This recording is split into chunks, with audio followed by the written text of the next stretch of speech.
hab-hab day ang tirada na to karon for today's video. Kulba pod ang style sa kaon nila diri guys kay per tub siya. Ang small tub is $13, sa medium is $19, and the large is $25.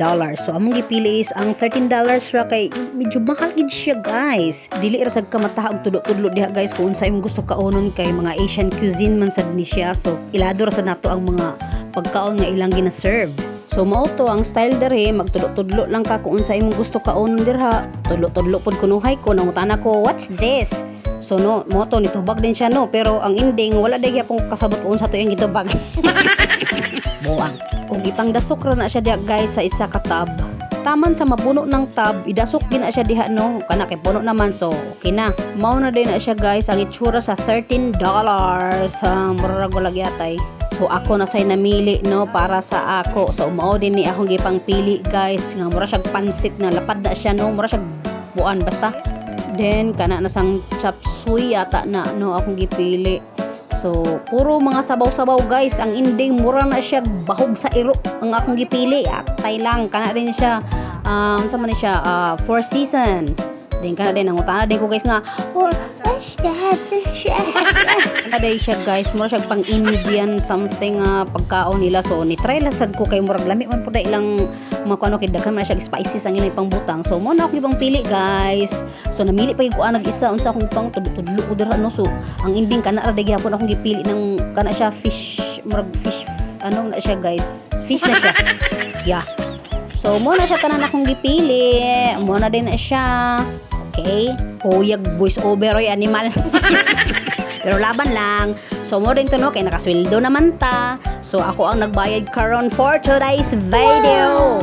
Mga $30 day akong nabayar na guys no. Apil na sa soft drinks isa. So kung imo i-convert sa Philippine money, nakabutang siya almost 1,000 pesos. Perting mahalang yan. Dili day uso ang kwarta-kwarta diri guys no. Puro card diri. So bayad di nga na ilang uso diri guys. So mo na ni among mga gipang palit guys. Tanawa o murag bahog sa hero. Yatay. Muna na siya guys. Muna siya Ming and Sing Asian Cuisine. Muna siya ang gikanan guys. So muna siya nagdit-dit kunuhay mi dere. As you can see, gipang paslak ra na guys sa isa ka tub. Ingana ilang style dere. Pero dili tanan. Din nga din siya. So taste test. Try na ko nagkaon no.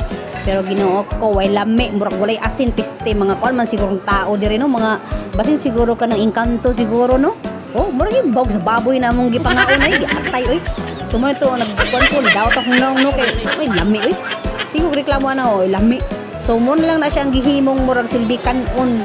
Kaya ang uban ana oh kana na sad gitilawan nato ng kuan murag siya pansit no. Pero lami man gyapon na siya guys, lami siya. Pero murag gyapon siya pansit gud nga flat lang siya.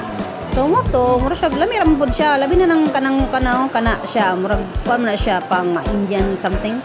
So lami gina ilang mga pagkaon guys kay daghan mo na sila pangbutang mga spices, mga saban na ilang mga herbs and herbanes.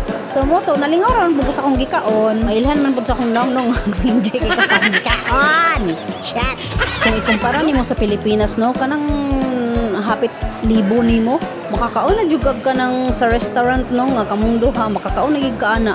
Pero dire so sa Ginoo ko food court ra na nila, food court ra na nila diri. That's all for today guys. Bye.